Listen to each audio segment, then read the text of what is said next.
अब मान लो मेरे को इस डाटा सेट से डाटा निकालना है जिसकी कैटेगरी आईडी 2 है और ये डाटा मेरे को एक अलग शीट पे चाहिए। तो जिस शीट पे आपको डाटा चाहिए वहाँ पे रख लो पॉइंटर, पहले रख लो वहाँ पॉइंटर। डाटा में जाके एडवांस फिल्टर लगाओ, ये आपसे मांग रहा है पूरा डाटा, इस वाली पहली शीट पे जाके अपना पूरा डाटा कर लो, सिलेक्ट कर लिया। उसके बाद मांग रहे क्राइटेरिया, उसी शीट पे जाओ जहाँ पे क्राइटेरिया लिख रहा है क्राइटेरिया दे दो। उसके बाद ये मांग रहे हैं आपसे लोकेशन, ये आप लोकेशन दे दो यहाँ पे। जैसे ही आप ओके करोगे ये बोर्ड आंसर, ठीक है। तो आज का टॉपिक यहाँ पर ख़त्म होता है। Now move to the next topic. तो ऊपर हेडिंग डालना चाहते हो हेडिंग डाल सकते हो। So we are going to for the next topic. तो अब हमारा नेक्स्ट टॉपिक है डेटा वैलिडेशन। तो देखो डेटा वैलिडेशन का मतलब क्या होता है। इसका मतलब होता है कि जब आप सेल के अंदर कोई डाटा एंटर करते हो तो किसी भी इनवैलिड एंट्री को सेल में जाने से रोकना, ठीक है। To prevent the invalid entry inside the cell, ठीक है, so that the user cannot enter the invalid data. User cannot enter the invalid data. तो उस केस में डाटा वैलिडेशन यूज़ होता है। ये हमको कहाँ मिलता है, डाटा टैब में जाओगे ना तो वहाँ पे डाटा टूल में ये डाटा वैलिडेशन मिल जाता है। तो इस ऑप्शन में आपको ये मिल जाएगा। तो हमारे पास आज का जो टॉपिक है वो है डाटा वैलिडेशन। डाटा वैलिडेशन क्या होता है, to prevent the invalid entry from the cell. इससे क्या होगा कि आपके पास अगर कोई सेल होगा तो उसमें आप सिर्फ वैलिड एंट्री डाल पाओगे, कोई भी इनवैलिड एंट्री आप इसमें डाल नहीं पाओगे। चलिए इसकी प्रैक्टिस करते हैं एक डाटा सेट ओपन करके। जब मैं आपको ये शीट भेजूँगा तो यहाँ पे मैं लिख देता हूँ डाटा वैलिडेशन। इस शीट पे प्रैक्टिस करना है आपको। तो यहाँ पर मेरे पास कुछ किताबों के नाम है, उनकी कैटेगरी है। हमें यहाँ पर एंट्री करनी है कि कितनी किताबें आप लोगों ने सेल करी हैं, उसकी संख्या लिखनी है यहाँ पे, ठीक है। शर्त ये कि कोई भी एंट्री यहाँ पे गलत नहीं होनी चाहिए। तो देखो यहाँ पे हम वैलिडेशन क्या लगाएंगे कि भाई कोई भी नंबर एक तो टेक्स्ट में एंटर नहीं होना चाहिए, नेगेटिव नहीं हो सकता, पॉइंट में नहीं हो सकता। तो समझ गए बात। तो ये अगर मैं यहाँ पे टेक्स्ट में कुछ भी डाल दूँगा तो ये गलत है। नेगेटिव कोई नंबर एंटर करूँ वो भी गलत होता है, और पॉइंट में कोई डालते हैं तो वो भी गलत होता है। बाकी सभी एंट्री ओके हैं। तो इसका मतलब हो गया कि यहाँ पर हमको नंबर अलाउ करना है, और वो भी होल नंबर। नंबर दो तरह के होते हैं, एक होता है होल नंबर, एक होता है डेसिमल नंबर। तो डेसिमल में तो एंट्री करनी नहीं है, तो यहाँ पे अलाउ करना है नंबर, वो भी होल नंबर। और उसकी शर्त ये रहेगी कि वो नंबर 0 हो सकता है या उससे बड़ा हो सकता है, ठीक है। अब जहाँ पे भी आपको वैलिडेशन लगाना है उस एरिया को आप सिलेक्ट कर लो, ओके। और एरिया को सिलेक्ट करने के बाद वैलिडेशन की विंडो खोल लो। शॉर्टकट होता है Alt+A+V, ठीक है। Alt+A+V लिखो, शॉर्टकट मिल जाएगा आपका यहाँ डाटा वैलिडेशन का। मैनुअली जो तरीका देखना है तो वो डाटा टैब में यहाँ जाओगे, डाटा टैब में तो यहाँ पे डाटा टूल होता है। डाटा टूल के अंदर ये होता है वैलिडेशन, इसको बोलते हैं, ठीक है। अब यहाँ पे जाने के बाद आपको अलाउ करना है। तो देखो बाय डिफ़ॉल्ट आपको यहाँ पर एनी वैल्यू दिखेगी। क्या दिखेगी, एनी वैल्यू। आपको जब भी इस पर काम करोगे ना तो बाय डिफ़ॉल्ट आपको एनी वैल्यू ही दिखेगी। तो मुझे यहाँ पर क्या करना है, एनी वैल्यू तो लेना नहीं है, क्या लेना है, होल नंबर। अब होल नंबर में मैं कंडीशन लगा दूंगा। मैंने यहाँ कंडीशन लगा दी ग्रेटर देन, तो ग्रेटर देन में मुझे क्या लिखना होगा, मुझे 0 भी अलाउ करना है। अगर मैंने 0 लिख दिया तो 1 आएगा ना, फिर 0 को लेगा ही नहीं वो। तो यहाँ पर उत्तर कितना आएगा, -1। तो -1 के ऊपर क्या होता है, 0 होता है, तो वो 0 को भी एक्सेप्ट करेगा। अब आपने ओके करना है, आपका काम हो गया। अब यहाँ गलत एंट्री नहीं हो सकती। If you type text can not be entered, if you type negative number can not entered, if you type any decimal number can not entered. अब ये 9.0 था, डेसिमल था नहीं इसलिए एंटर हो गया। 8.8 कैन नॉट बी एंटर्ड। अगर आप यहाँ पर कोई भी नंबर डालते हैं चाहे 0 भी इंक्लूड हो वो ले लेगा, समझ गए। इसको क्या बोलते हैं हम, डेटा वैलिडेशन। किसी को भी सवाल है। अगला देखते हैं यहाँ पर लिस्ट पे कैसे काम करना है। देखो हमारे पास यहाँ पर कुछ किताबों के नाम हैं। अब हमको एक लिस्ट क्रिएट करना है। ये मेरे पास कुछ किताबों के नाम हो गए।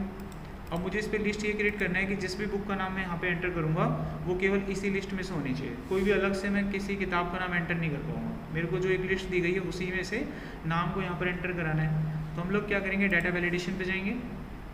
किसी को भी स्पीड कम ज़्यादा ऊपर नीचे लगे बेटा सामने से बोलना पड़ेगा। मैं जानबूझ के थोड़ा ऐसा कर रहा हूँ ताकि आप लोग बोलें। अरे बस समझ में, क्योंकि डीट को सही करना आता है मेरे को। देखो अलाउ पे जाना है। यहाँ पर जाने के बाद आपको लेना है लिस्ट, ऐसे, ओके। लिस्ट में लेने के बाद यहाँ पे सोर्स बताना है। आप सोर्स में जो भी डाटा देंगे वो उस पर काम करेगा। मैंने सोर्स में लिस्ट दे दी, अब ये इसको ही काम में लाएगा। देखो ये मेरे को एक ड्रॉप डाउन लिस्ट बना देगा। देखो बन गई। अब कोई भी डाटा आप सेलेक्ट करो वही डाटा आपको यहाँ पर दिखेगा, दूसरा नहीं आएगा, ठीक है। आप इसके अंदर अपनी मर्ज़ी से कुछ डालने की कोशिश करोगे ना, वो एक्सेप्ट ही नहीं करेगा, केवल और केवल वो वही डाटा एक्सेप्ट करेगा जो उसके पास है इस लिस्ट में। इस लिस्ट में जो भी होगा आप डाल सकते हैं, इट विल वर्क। ओके, तो मैंने यहाँ पर आप लोगों को बताया डाटा वैलिडेशन पे कैसे काम करना है, ठीक है। अच्छा, एक और बता देते हैं एग्जांपल, फिर उसके बाद अपने आप से करना। मान लो मेरे को कोई वैलिडेशन लगाना है जो मैं खुद से क्रिएट करना चाहता हूँ। फॉर एग्जांपल मैं यहाँ पर एक एज एंटर करवाना चाहता हूँ और मेरी कंडीशन ये है कि यहाँ पर जो भी एज आप एंटर करेंगे ना उसकी वैल्यू 18 और 60 के बीच में होनी चाहिए, इंक्लूडिंग 18 और 60 आल्सो। तो इस तरह का मेरे को एक वैलिडेशन यहाँ पे प्रोवाइड करना है, गलत एंट्री यहाँ पे ना हो पाए। तो हम क्या करेंगे, इसके लिए हम जाएंगे डेटा में और डाटा वैलिडेशन को ऑन कर लेंगे।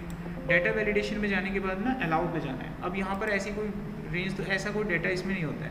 हमें क्या करना होगा ना, हम लोगों को कस्टम पे जाना होगा। कस्टम वैलिडेशन तब यूज़ होता है जब हमें कोई फार्मूला लगा के अपनी तरफ से कोई चीज़ निकालनी हो। तो हम यहाँ पे जाने के बाद क्या करेंगे ना, एक फार्मूला कॉल कर लूँगा मैं एंड नाम का। एंड में क्या होता है कि मैं 2 कंडीशन लगा सकता हूँ, दोनों के सेटिस्फाई होने पर आंसर चलेगा, ठीक है। तो यहाँ पर जो भी फार्मूला आप लगाते हो उसका आंसर ट्रू या फॉल्स होता है, ठीक है। उसका आंसर क्या आना चाहिए, ट्रू या फॉल्स। अगर उसका आंसर ट्रू आया तो वो वैलिड माना जाएगा, अगर ट्रू नहीं आया, फॉल्स आया तो वो इनवैलिड माना जाएगा। तो यहाँ पर मैंने एंड लगा दिया। एंड में क्या होता है कि मैं 2 कंडीशन लगा सकता हूँ और दोनों की दोनों ट्रू होनी चाहिए, तभी मेरा काम बढ़ेगा आगे। अब मेरी कंडीशन भी 2 ही है, 18 और 60, तो इसलिए मैंने एंड ले लिया और दोनों ही सेटिस्फाई होने चाहिए।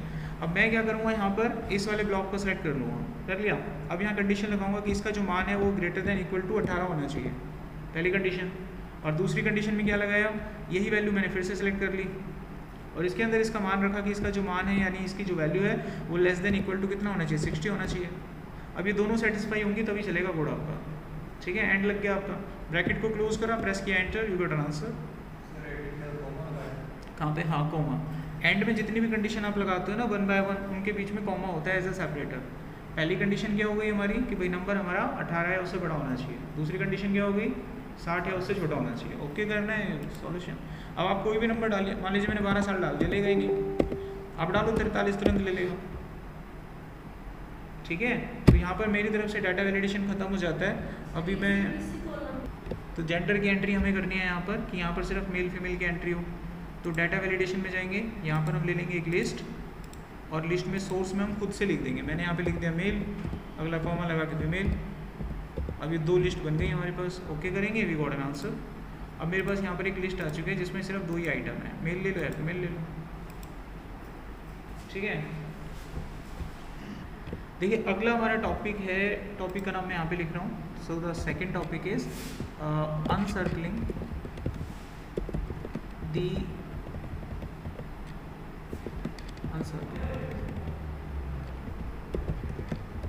Invalid data. तो इसमें हमारे पास पहले से कोई इनवैलिड डेटा होगा, उसको हमें सिलेक्ट करके इनसर्कल करना है, मतलब कि circle the invalid entry in given data set. अब देखो कैसे, मेरे पास ये डाटा सेट दिया हुआ है, इसके अंदर हमें गलत एंट्री को आइडेंटिफाई करके ना गोल करना है, मतलब सर्कल करना है। अब गलत एंट्री क्या है, यहाँ पर ये एक पेरोल स्लिप है और इसमें गलत एंट्री है नेगेटिव। जहाँ जहाँ पर नेगेटिव आपको दिखाई दे रहा है ना उसको डिटेक्ट करो और उसको सर्कल करो। अब सोच के देखो, मैनुअली इसको करेंगे तो बहुत टाइम लगेगा, और मैनुअली अगर हमने किया तो इस बात की कोई गारंटी नहीं है कि हमने बिल्कुल करेक्ट किया होगा, कोई ना कोई छूट गई होगी एंट्री, मशीन थोड़ी ना है जो डिटेक्ट कर लेंगे। तो हम एक्सेल का एक फीचर यूज़ करेंगे इस काम को करने के लिए। तो सबसे पहले क्या करो, जहाँ पर वैलिडेशन लगाना है उस डाटा को सिलेक्ट कर लो, आप कर लिया। अब इसके बाद वैलिडेशन वाली विंडो पे जाओ, डेटा में गए और यहाँ पे वैलिडेशन वाली विंडो पे गए। जब हम वैलिडेशन वाली विंडो पे जाएंगे यहाँ पर, तो यहाँ पर मुझे मिलेगा अलाउ, ये वाला ऑप्शन। और इस अलाउ में जब जाएंगे ना तो यहाँ पर हमको मिलेगा डेसिमल। अब देखो यहाँ पे कर क्यों रहा हूँ मैं ये काम, देखो पहले सबसे पहले ना वैलिडेशन लगाना सीखो। मुझे यहाँ पर क्या चीज़ अलाउ करनी है वो सोचो। मुझे यहाँ पर एक तो पॉजिटिव नंबर अलाउ करना है, और पॉजिटिव नंबर में मेरे को 0 भी इंक्लूड चाहिए, ठीक है। और दूसरा ये जो नंबर है ना, ये सारे के सारे ध्यान से देखोगे तो ये नंबर डेसिमल है, तो यहाँ पर मैं डेसिमल नंबर अलाउ करूँगा, वो भी 0 या उससे बड़े। तो इस तरह का वैलिडेशन सबसे पहले आप यहाँ पे मेंशन कर दो। तो मैंने ले लिया डेसिमल और यहाँ पे मैंने लिखा ग्रेटर देन इक्वल टू 0, हो गया काम। अब इसके बाद आप ओके कर दो। अब कहोगे सर वैलिडेशन तो लगा दे लेकिन हुआ कुछ नहीं। देखो वैलिडेशन अप्लाई हुआ है, वैलिडेशन अप्लाई करने के बाद अब हम कहेंगे कि इनको डिटेक्ट करके आइडेंटिफाई करो, ठीक है। जैसे एक कोड वर्ड जारी होता है, गवर्नमेंट एक कोड वर्ड निकालती है, ठीक है भाई, इस मुजरिम को पकड़ो। जब वो आदेश निकल जाता है उसके बाद ही तो पुलिस पकड़ती है उसको। अब आदेश जारी कर दिया ना हमने, अब पकड़ेगी इसको। देखो कैसे, इसी डाटा वैलिडेशन में ना एक ऑप्शन होता है जिसका नाम होता है, पढ़ोगे तो समझ जाओ, पढ़ो, एक क्लिक करा और सारे पकड़े गए। अब जहाँ जहाँ पे भी थी ना गलत एंट्री, अपना आप पकड़ी गई। तो इस तरीके से हम इस पर काम करते हैं, ठीक है। तो ये टॉपिक यहाँ पे कंप्लीट होता है। कोई क्वेश्चन? तो अब हमारा अगला टॉपिक है जिसका नाम है कंडीशनल फॉर्मेटिंग। देखो आप में से ऑलमोस्ट आई थिंक, मुझे जितना लगता है कि आप लोगों को ये तो पता ही होगा कि फॉर्मेटिंग क्या होती है। पता है? बताओ चलो, फॉर्मेटिंग क्या होती है बताओ। वही तो पूछना है, फॉर्मेट क्या होता है। फॉर्मेट कर देना, ठीक है। फॉर्मेट होता क्या है बताओ इनके बारे में। तो फॉर्मेटिंग का मतलब होता है डेटा की अपीयरेंस को चेंज करना। डेटा की अपीयरेंस कुछ भी हो सकती है, बोल्ड हो गया, इटैलिक हो गया, छोटा हो गया, बड़ा हो गया, काला हो गया, नीला पीला, बैकग्राउंड चेंज कर दिया हमने, फॉन्ट बड़ा करा, ठीक है, उसको हम क्या बोलते हैं, फॉर्मेटिंग बोलते हैं। लेकिन यहाँ पर शब्द जुड़ गया कंडीशनल। तो कंडीशनल फॉर्मेटिंग का मतलब हो गया कि किसी डाटा को फॉर्मेट करेंगे हम, लेकिन किसी कंडीशन के आधार पर। एग्जाम्पल, आप लोग यहाँ पर आए, मैंने आप लोगों को कंडीशन दे दी। मैंने आप लोगों को कंडीशन दे दी कि भाई जिनकी ग्रेजुएशन पूरी नहीं हुई है ना, वो वाइट ड्रेस में आएंगे, और जिनकी ग्रेजुएशन पूरी हो चुकी है वो ब्लैक ड्रेस में आएंगे। तो मैंने एक फॉर्मेटिंग दी थी ना आपको, लेकिन किसी कंडीशन के आधार पे दी है ना। समझ में आया कुछ? तो इसी चीज़ को हम क्या बोलते हैं, कंडीशनल फॉर्मेटिंग बोलते हैं। ये चीज़ एक्सेल में भी होती है। देखो कैसे करना है। यहाँ पर देखो मेरे पास एक डाटा है सेल्समैन का, और ये सभी सेल्समैन हैं यहाँ तक, और इन्होंने ये फर्स्ट क्वार्टर की अपनी अपनी सेल्स अचीव की है। यहाँ पे हम देख पा रहे हैं इनकी फर्स्ट क्वार्टर की सेल्स है। हमको एक काम आता है ऑफिस में, और हमसे कहा जाता है कि जिनकी भी सेल्स 5000 से कम है उनको रेड कर दो। वो रिसेशन में आएंगे और उनको बाद में निकालेंगे, हम छटनी करेंगे। तो जिनकी सेल्स 5000 से कम आई है उनको क्या कर देंगे, हम रेड कर देंगे। तो चलो करके देखते हैं, फिर मुझे बताना कि मैं ठीक कर रहा हूँ कि गलत कर रहा हूँ, ठीक है। 5000 से कम वालों को रेड करेंगे, डाबड़ा मिल गया ना। और ये मैंने जाके कर दिया रेड, फिर मिल गया ये, फिर हमने रेड कर दिया, बैकग्राउंड कलर रेड कर दिया। ठीक कर रहा हूँ गलत कर रहा हूँ बताओ। ऐसे बहुत टाइम लगेगा, है ना, लगेगा ना टाइम, पता नहीं कितना सारा टाइम हमारा यहाँ पे वेस्ट हो जाएगा। तो अब ऐसे करने में तो मतलब मज़ेदारी नहीं है, तो कोई ना कोई तरीका होगा ना जिससे इसको करेंगे। उसी वे को बोलते हैं कंडीशनल फॉर्मेटिंग। ये ऑप्शन हमको एक्सेल में मिल जाता है। तो देखो जहाँ पर भी आपको फॉर्मेटिंग करनी है, सबसे पहले वो डाटा सेलेक्ट कर लो। आप कर लिया, अब जाओ होम में, और यहाँ पे कंडीशनल फॉर्मेटिंग। अब यहाँ पे हमें डाटा करना है हाईलाइट। यहाँ पे इतनी सारी कंडीशन है, अपनी कंडीशन देखो। हमारी कंडीशन क्या थी, ग्रेटर देन, नहीं सॉरी लेस देन वाली थी ना। तो यहाँ जाके हम क्या लेंगे, लेस देन। और कितने से छोटा नंबर था, 5000। कलर कैसा करना था, रेड हो गया। और डार्क रेड करना है मुझे, तो अपनी पसंद का रेड करना है। तो मैं जाऊँगा कस्टम फॉर्मेट पे, अपनी पसंद का कुछ भी फॉर्मेटिंग करना है कस्टम पे जाओ, और यहाँ पे जाके फिल कर दो रेड, ठीक है। फ़ॉन्ट का कलर बदलना है, यहाँ से फ़ॉन्ट बदल लो, ओके करो, ये बन गया। तो जिनकी वैल्यू 5000 से कम थी, सारे के सारे एक झटके में हो गए ना, समझ गए। अगर कल को इसमें एडिटिंग करनी है, एडिटिंग इन द सेंस कि आपको लगता है कि नहीं सर 5000 से नीचे वालों को मत करो, 3000 से नीचे वालों को रेड करो, थोड़े कम रह जाएंगे, मेरे को लगता है बहुत ही कम रह जाएंगे जितने 3000 से कम वालों को करना है रेड, ठीक है। तो मुझे अपने इस एडिटिंग में जो भी मैंने दिया है, इसको मुझे क्या करना होगा, एडिट करना होगा, अपनी रेंज को एडिट करना होगा वैलिडेशन में। तो हम क्या करेंगे, इसको सिलेक्ट करेंगे, ऐसे कर लिया। सिलेक्ट करने के बाद वापस आप जाना कंडीशनल फॉर्मेटिंग में, यहाँ पे आपको मिलेगा मैनेज रूल। मैनेज रूल पे क्लिक करके विंडो आ जाएगी, ओके। इस विंडो में अपने रूल को सिलेक्ट करके एडिट कर लेना, इस रूल को सिलेक्ट करके एडिट। जब आप इसको एडिट करोगे तो फिर एक विंडो आ जाएगी। इस विंडो में अगर आप देखेंगे तो यहाँ पे, अरे कौन सी विंडो खुल गई है, वही है ना ये, हाँ ये विंडो आ जाएगी मेरे पास, ठीक है। अब इस विंडो में यहाँ देखो क्या लिखा हुआ है, सेल की वैल्यू अगर लेस देन है 5000, तो वो ऐसा होता है। यहाँ पर हम 5000 की जगह क्या लिख सकते हैं, 3000 लिख दिया। अभी हमने ओके करा, एडिट हो गया हमारा रूल। अब इसने सिर्फ उन्हीं को टारगेट करा है जिनकी वैल्यू 3000 से कम है, देखो, ठीक है। कल को ये रूल आपने लगा दिया, लेकिन बाद में आपका मन करता है इसको चेंज करना है, मतलब चेंज तो कर दिया, मतलब डिलीट करना है। तो यहाँ पे आप जाएंगे ना, तो यहाँ पे एक ऑप्शन होता है क्लियर रूल का, आप इसमें देखो पढ़ सकते हो क्या लिखा हुआ है, एंटायर शीट, पूरी शीट में से रूल खत्म, कुछ नहीं बच रहा। ठीक है, ऐसे इसमें बहुत सारे तरीके रूल निकालने के लिए। जैसे मान लीजिए आपको टॉप के 20% रिकॉर्ड निकालना है, टॉप के 20%, टॉप 20% रिकॉर्ड कितने हैं, कौन कौन से हैं, उनको हाईलाइट करना है। तो ये मैंने सेल करे सिलेक्ट पूरे ये वाले। अब यहाँ पे ना उनको टॉप बॉटम का भी एक हिसाब किताब मिलता है। ये रहा, मेरे को परसेंटेज के हिसाब से चाहिए। यहाँ पे हमने डाल दिया परसेंटेज में कितना 20, और यहाँ पे आपने डालना है ग्रीन येलो जो भी है, और अपनी तरफ से कलर बनाना है तो नीचे से बन ही जाता है। अभी आप करेंगे बस ओके आगे। ये जितने भी रिकॉर्ड हैं ये टॉप के 20% रिकॉर्ड है। अगर कुल 100 रिकॉर्ड है तो 20 रिकॉर्ड ये हैं। ठीक है, एक अनुमान के आधार पर। ऐसे आप बॉटम रिकॉर्ड निकाल सकते हैं, एवरेज रिकॉर्ड निकाल सकते हैं, उसमें ऑप्शन होता है। एक और होता है फॉर्मेटिंग करने का तरीका डेटा को। इसका रूल हटाते हैं पहले।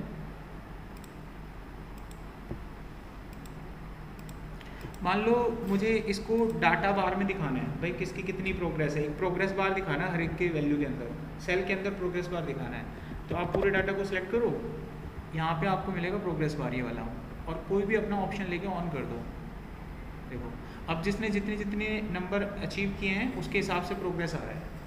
और ये प्रोग्रेस आता किसके हिसाब से, किससे कंपेयर होकर आता है, जिसकी वैल्यू सबसे बड़ी होती है उसके हिसाब से कंपेयर होता है।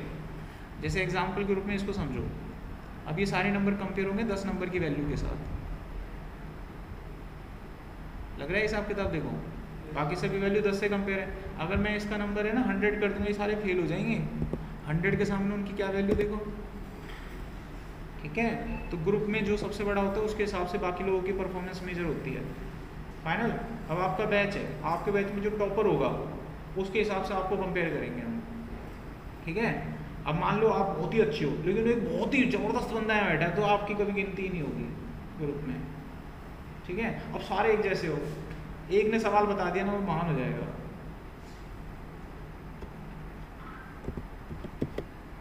तो ये होता है इसमें। ठीक है, अब इसको रूल को हटाते हैं दोबारा। अच्छा, एक कलर स्केलिंग भी होता है। हम ना कलर के हिसाब से भी डाटा को ठीक कर सकते हैं। जिसकी वैल्यू सबसे ज़्यादा होगी वो ग्रीन हो जाएगा, और जिसकी वैल्यू सबसे कम होगी वो रेड हो जाएगा। एवरेज वालों का नंबर जो है येलो आ जाएगा। तो कलर से भी आइडिया लग जाएगा कि सेल्स कैसी हुई है। तो हमने ये डाटा सेलेक्ट किया पूरा नीचे तक, और डाटा को सिलेक्ट करने के बाद हम जाएंगे कंडीशनल फॉर्मेटिंग में। यहाँ पे मुझे कलर स्केलिंग भी दिखेगा, ये वाला ऑप्शन ले लिया। अब देखो सभी का कलर आ रहा है यहाँ पे।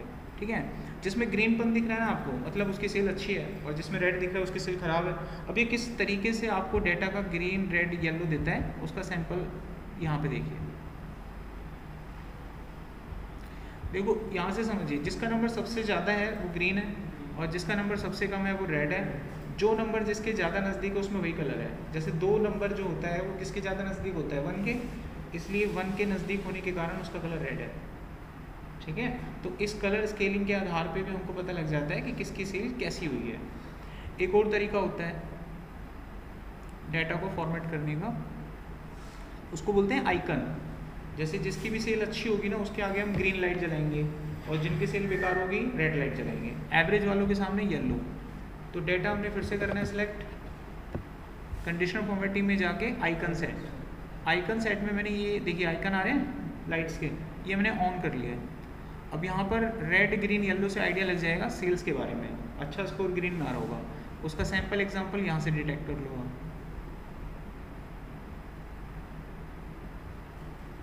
तो जिनकी अच्छी सेल है ऑटोमेटिकली टॉप के 30%, बॉटम के 30% और एवरेज 40% बीच में से ले लेता है। तो इसी हिसाब से डाटा आपको प्रेडिक्ट करके निकाल के देता है। अभी मैं आप लोगों के पास आ रहा हूँ, कोई डाउट कोई क्वेश्चन है यू में आस्क। अब जो आपका टॉपिक स्टार्ट होगा उसको बोलते हैं सेल रेफरेंस। अगर आपको एक्सेल में सेल रेफरेंस नहीं आता ना, एक्सेल नहीं आएगा, कभी नहीं आएगा। एक्सेल में जितने भी फॉर्मूले लगते हैं ना उनका बेस पॉइंट सेल रेफरेंस होता है। बेस समझते हो, मकान बनाते हो तो बेस नींव आपकी खराब है ना तो मकान नहीं टिकेगा। ठीक है, तो वो बेस पॉइंट होता है, उसको बोलते हैं सेल रेफरेंस। अब ये कैसे रिएक्ट करता है उसको देख लो।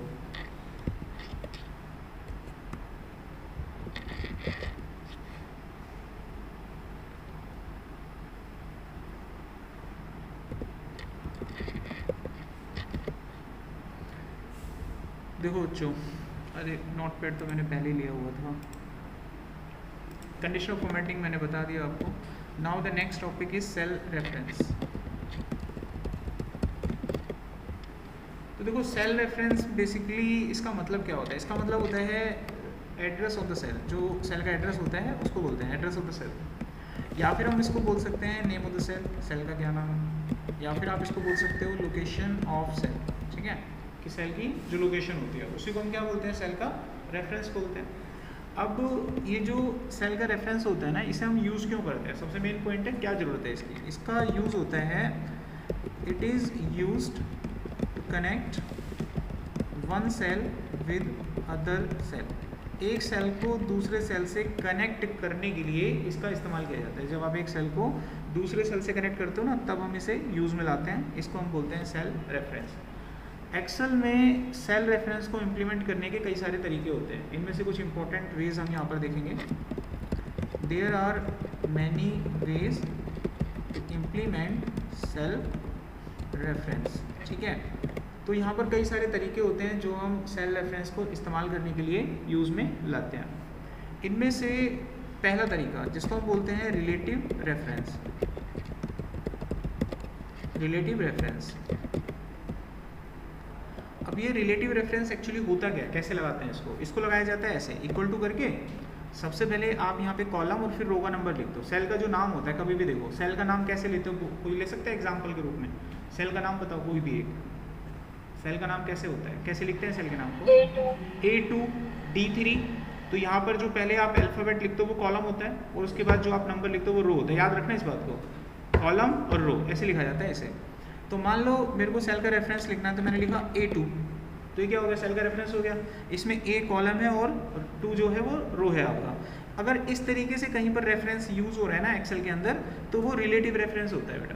क्या होता है वो, रिलेटिव रेफरेंस होता है। तो ये कैसे रिएक्ट करता है उसका एक एग्जांपल देखते हैं। अगर आप कहीं पर भी कोई फॉर्मूला यूज़ करो, फॉर्मूले को क्या दोगे, डाटा दोगे आप। डाटा ना बिना रेफरेंस के दे ही नहीं सकते आप, याद रखना ये बात, बिना रेफरेंस के डाटा जाएगा ही नहीं। किसी भी बुला लो ऊपर से नीचे कोई आए, बिना रेफरेंस के डाटा नहीं जाएगा। इसलिए रेफरेंस आपको ध्यान से पढ़ना है। रेफरेंस लगाने के बहुत सारे तरीके होते हैं, इनमें से कुछ इंपॉर्टेंट वेज मैं आपके सामने ला रहा हूँ। जैसे पहला तरीका होता है रिलेटिव रेफरेंस। रिलेटिव रेफरेंस को नॉर्मल लिखते हैं, जैसे कॉलम और रो का नंबर लिख दिया, ये हमारे रिलेटिव रेफरेंस हो गया। अब इसकी प्रैक्टिस करते हैं कि एक्सेल शीट पे, ये मैं आ गया एक एक्सेल की शीट पे। अब मैं यहाँ पर करूँगा इसकी एक छोटी सी प्रैक्टिस। तो मैं इसकी प्रैक्टिस करने के लिए ना, यहाँ पर मेरे को कुछ डाटा चाहिए होगा, डाटा लेना पड़ेगा तभी प्रैक्टिस होगी। अब मैं डाटा, देखो आपका टाइम बचाने के लिए मैं जल्दी से लाऊंगा, मैं एक एक करके नंबर लिखूंगा, बहुत टाइम लगेगा। तो आपका टाइम बचाने के लिए मैं जल्दी से लाऊंगा, तो यहाँ पे किसी बच्चों को दिमाग नहीं लगाना, समझिए बात। कभी हाँ पे सर ये कैसे लाए, अरे अभी टाइम लगेगा, मैं बता दूंगा आपको, ठीक है। खामा समय खराब हो जाएगा उसमें। या फिर आप चाहते हो कि ऐसे कर लूँ, अच्छा लगेगा, टाइम वेस्ट हो जाएगा ना, इसलिए मेरे को करने तो मेरे तरीके से डाटा ले आता हूँ मैं इसमें, ठीक है। ये कैसा है उसके बारे में सवाल मत करना अभी, मैं ना बच्चे को उसके हिसाब से ही ट्रीट करता हूँ बेटा। आप जैसे जैसे आपका लेवल बढ़ता जाएगा ना, आपको पता है आपने जो भी कुछ पढ़ा है, अभी भी अगर मैं इतने सवाल करूँ ना, एक सवाल का कोई बच्चा उत्तर दे जाए तो समझ लो पूरे ब्लड में भरा पड़ा है एक्सेल, क्या बोलते हैं, समझ लो किसी भी पॉइंट में फंस जाओगे तुम, लो फिर भी एक लेवल पे अपने आप ऊपर बढ़ जाओगे। इसलिए मैं तुमको बोल रहा हूँ, तुम्हारे मन में कोई भी सवाल है बिंदास पूछो आप, ठीक है।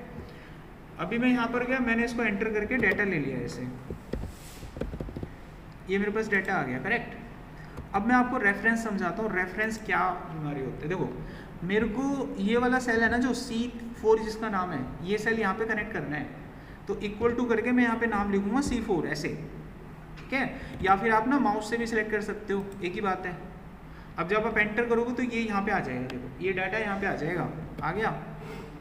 अब मैं यहाँ पर कुछ भी लिखूँ वो काम करेगा। मैंने देखो 60, मैं यहाँ पे ना क्या लिखूँ, मैंने यहाँ पे लिखा 78, तो 78 आ गया।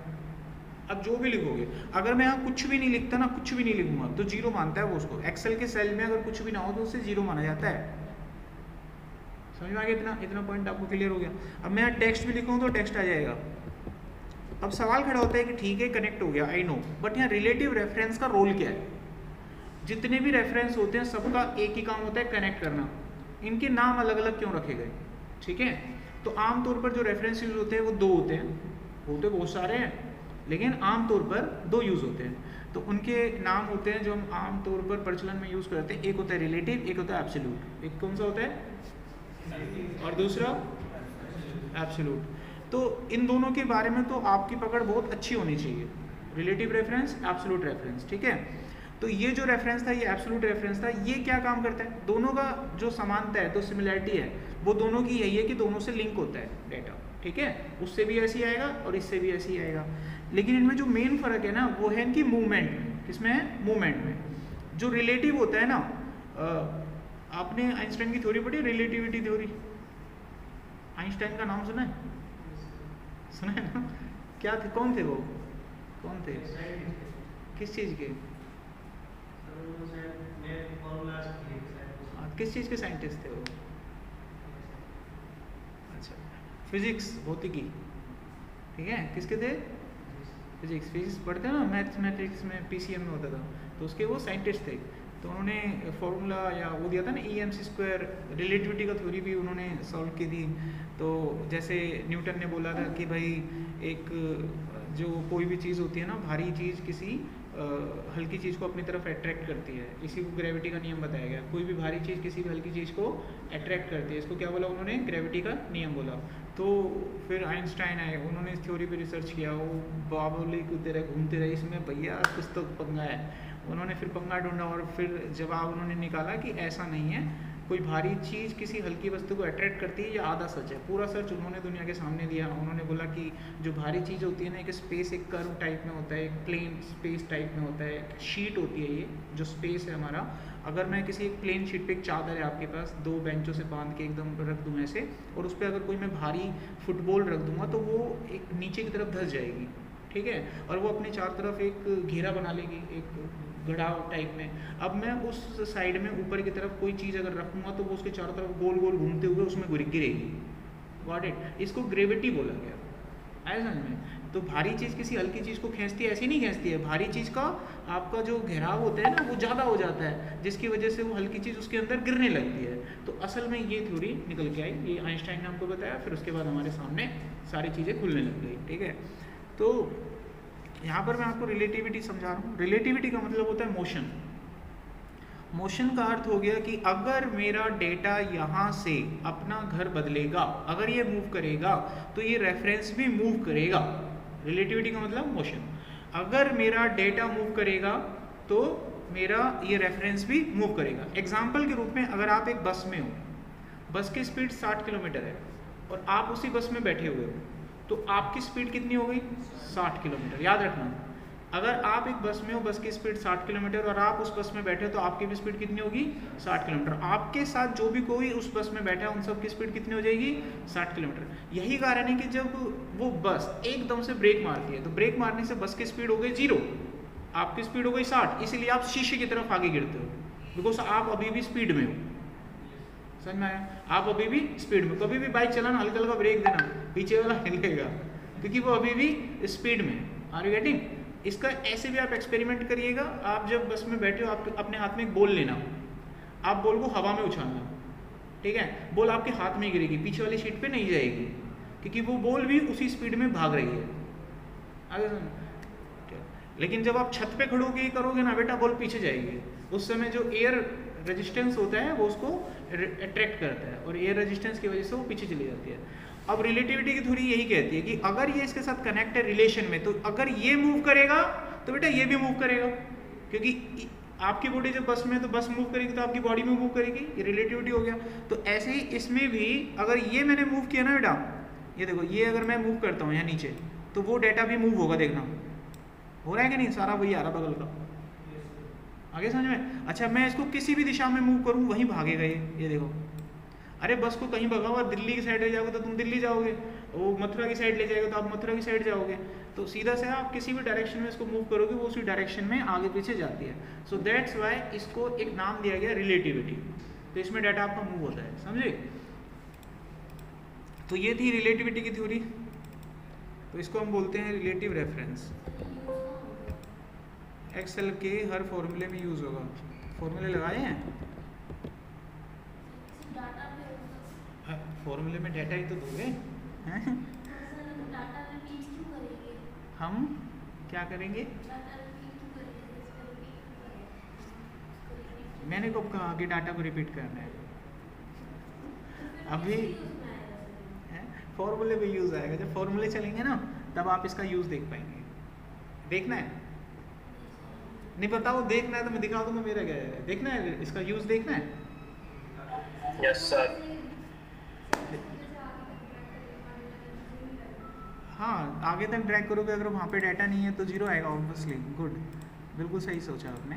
अगर मैं इसको आगे तक ड्रैग करूँगा, कोई डाटा नहीं है, जीरो आएगा। शाबाश, आ रहा है ना डाटा जीरो। और बगल का 67 इसने फिर इसको पकड़ लिया, समझे? इसको पकड़ लिया, इसलिए 67 आया। Got it?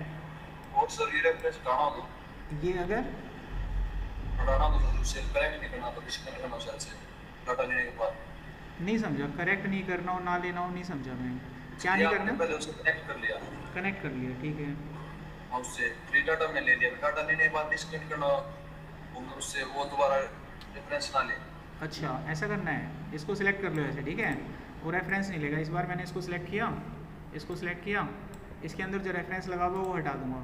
अगर आप चाहते हैं कि रेफरेंस हटाना है, क्या करना है? रेफरेंस हटाना है इस पे से, क्योंकि अभी रेफरेंस लगा हुआ है। ड्रैग करूँगा तो ये मूव करेगा, क्योंकि रेफरेंस लगा हुआ है। अब ये चाहते हैं कि रेफरेंस ही ना ले यहाँ पे, तो मैं इस पर लगे हुए रेफरेंस को हटाऊँगा। कैसे? कंट्रोल C और alt H V V, H for Haryana, V for Vijayawada 2 बार। अब इस पर रेफरेंस नहीं लगा हुआ बेटा। अब मैंने अगर इसको ड्रैग कर दिया ना, कोई नहीं बदल सकता इसको, जैसा है वैसे का वैसा रहेगा।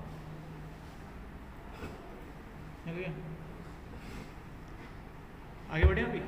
और सेल रेफरेंस दूसरी शीट में भी नहीं हो सकता डाटा, एक शीट से दूसरी शीट पे। तो आवाज़ बड़ा स्लो आ रहा है। दूसरी शीट पे क्या? एक शीट से हाँ, दूसरी शीट पे डाटा कनेक्ट करना हो, रिलेट करना हो रेफरेंस से। हाँ, कर सकते हो। किसी भी शीट पे कनेक्ट करो, एक शीट से दूसरी शीट पे, चौथी पे, पांचवी पे, किसी भी कनेक्ट करो, सेम तरीका रहेगा, आप कनेक्ट कर सकते हो। तो मैं इसको पहले की तरह बना देता हूँ। ये शीट मेरे को आपको प्रोवाइड भी करनी है। So this is a relative reference. Paper change हो रहा है। अब आते हैं हम अपने अगले टॉपिक पे। इसका नाम होता है एब्सोल्यूट रेफरेंस। इसको हम एब्सोल्यूट रेफरेंस के नाम से जानते हैं। अब देखो इसमें होता क्या है। एब्सोल्यूट रेफरेंस में क्या होता है कि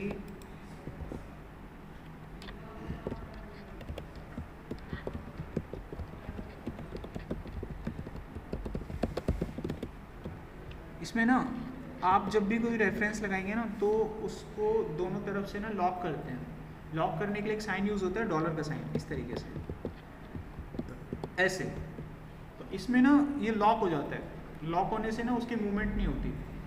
जैसे एक बंदा बस स्टॉप पे खड़ा और वो चलती बस को देख रहा है, तो बस के साथ कनेक्ट थोड़ी ना है, ठीक है? लॉक नहीं है बस के साथ। तो किसी ने, जैसे मैंने आपसे कहा कि जाओ उस बस के पास खड़े जाके खड़े हो जाओ, तो आप उसके साथ कनेक्ट तो हुए, रेफरेंस ले लिया मैंने बस का, लेकिन आप बस के अंदर नहीं हो, तो रिलेटिव नहीं हो बस के, आप उसके एब्सोल्यूट में हो, ठीक है? अगर बस मूव करेगी तो आप मूव नहीं करेंगे। बस मूव करी तो आप थोड़ी ना मूव करोगे, आप तो वहीं खड़े रहोगे। जैसे आपको बस पकड़नी हो तो बस स्टैंड पे जाते हो, तो बस स्टैंड में बताते हैं कि प्लेटफॉर्म नंबर 10 पे चले जाओ, बस आएगी आपकी रेवाड़ी की, धारवाड़ा की, ठीक है? आप प्लेटफॉर्म 10 पे जा खड़े हो जाते हो, थोड़ी देर में बस आ जाती है। हाँ, बस आ गई मान लीजिए पटौदी की, पटौदी थोड़ी ना जाना था, तो पटौदी की बस आ गई, पटौदी की बस निकल गई, तो आप तो वहीं खड़े हो ना, एब्सोल्यूट, आपकी पोजीशन चेंज नहीं होगी। अब इसको हम करते कैसे, देखो डॉलर लगा के करते हैं। अब करना कैसे है, ये हमने डाटा लिया, यहाँ से इसको सिलेक्ट किया, अब इसके दोनों तरफ हमने डॉलर का साइन लगा देना, लगा दिया। अभी जैसे ही आप एंटर करोगे यू गॉट एन आंसर। अब मैं इसको कितना ही मूव कर लूँ ये चेंज ही नहीं होगा, क्योंकि वो मूव होता ही नहीं है। देखो मूव हो रहा है कहीं, मैं इसको कहीं भी घुमाऊँ मूव नहीं होगा, चाहे मैं इसको लेफ्ट लूँ, राइट लूँ, आगे लूँ, पीछे लूँ, मूव नहीं होगा। इसको कौन सा रेफरेंस बोलते हैं? एब्सोल्यूट रेफरेंस बोलते हैं। समझ में आ गया? सर आपने कौन से सॉफ्टवेयर से लॉक किया है? F4 फंक्शनल की F4। एक मिनट देना, चार्जिंग लगा लो, हो जाता है। अब इसमें एक आखिरी टॉपिक बचता है, उसको भी लगे हाथ देख ही लो। इसको हम बोलते हैं मिक्स्ड रेफरेंस। नाम से समझ में आ रहा होगा, इसमें दोनों तरह का रेफरेंस होता है। इसमें एब्सोल्यूट भी होता है और रिलेटिव भी होता है।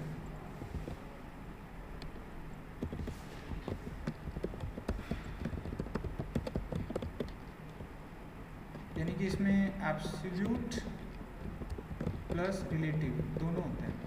अब ये वर्क कैसे करता है, मान लीजिए मैंने रेफरेंस लगाया A2, तो इसमें मैंने कॉलम को लॉक किया हुआ है, जो डॉलर का साइन है कॉलम के आ गया ना, तो कॉलम हमारा क्या हो गया, लॉक हो गया। यानी कॉलम हमारा एब्सोल्यूट है, जिसके साथ डॉलर होता है वो एब्सोल्यूट होता है, तो कॉलम हमारा एब्सोल्यूट है और रो हमारा रिलेटिव है। इसको हम उल्टा भी लिख सकते हैं ऐसे, जो चीज़ एब्सोल्यूट होगी वो मूव नहीं करेगी, बस इतना दिमाग रखो और कुछ नहीं लगाना। अब देखो कैसे रिएक्ट करता है। मान लो मैंने ये सेल सेलेक्ट कर लिया, ठीक है, और इसमें मैंने किसको लॉक कर रखा वो देखो ध्यान से, बताओ रो लॉक है कि कॉलम लॉक है, रो लॉक है। इसका मतलब रो की डायरेक्शन में ये चेंज, रो की डायरेक्शन नीचे की तरफ आते हैं तभी तो आती है, तो रो की डायरेक्शन में चेंज नहीं होगा, लेकिन कॉलम की डायरेक्शन में चेंज होगा, है समझ में। अभी इसी को मैं उल्टा कर दूं, उल्टा इन द सेंस मैं इसका रेफरेंस ऐसे बदल दूं, तो इसका मतलब क्या हो गया, कॉलम लॉक हो गया ना, तो अभी रो की डायरेक्शन में चेंज होगा। अगर मैं यहाँ पर रो की डायरेक्शन में इसको खींचूं तो ये चेंज होगा, लेकिन कॉलम की डायरेक्शन में चेंज होना बंद हो जाएगा, ठीक है। इसको कौन सा रेफरेंस बोलते हैं, मिक्स रेफरेंस बोलते हैं, this is called mix reference. अब एक रेफरेंस और ले लो, जो अभी एक सवाल पूछा था किसी ने कि एक शीट से दूसरी शीट पे कभी डाटा कनेक्ट करना होता है तो कैसे करते हैं, उसको 3D रेफरेंस कहा जाता है, this is called a 3D reference. मैंने आपसे कहा था कि बहुत सारे रेफरेंस होते हैं, मैं एक दो बता रहा था, लेकिन मैंने सारे बता दिए हैं, कुल मिलाकर 4 रेफरेंस होते हैं, ठीक है। ये आखिरी रेफरेंस है 3D रेफरेंस। इसमें क्या होता है कि अभी तक जो आपने रेफरेंस क्रिएट किए हैं उनका जो डाटा होता था वो सेम शीट पे होता था, लेकिन 3D रेफरेंस में जब दो सेल आपस में कनेक्ट होते हैं तो वो दोनों सेल अलग अलग शीट पर होते हैं, ठीक है। यानी connect 2 cells that are on different sheets, तो 2 अलग अलग शीट्स पर आपका कनेक्शन होता है इसमें, ठीक है। इसको लगाने का तरीका क्या होता है कि जिस शीट से आपको रेफरेंस उठाना है नाम लिखेंगे, एक्सक्लेमेशन देंगे और उसका रेफरेंस लगाएंगे, ऐसा लगता है। इसका एक प्रैक्टिकल देख लो, समझ में आ जाएगा। देखो मैं इस शीट पे हूँ और मुझे मिक्स वाली शीट पे डाटा पड़ा हुआ है C4 पे, ठीक है। मेरे को ये डाटा उठा के यहाँ पे लाना है, तो मैं कैसे लाऊंगा, मैं लिखूंगा मिक्स नाम की शीट, अंदर जाने के लिए एक्सक्लेमेशन, डाटा पड़ा हुआ था C4 में, एंटर मारूंगा, वैल्यू आ जाएगी।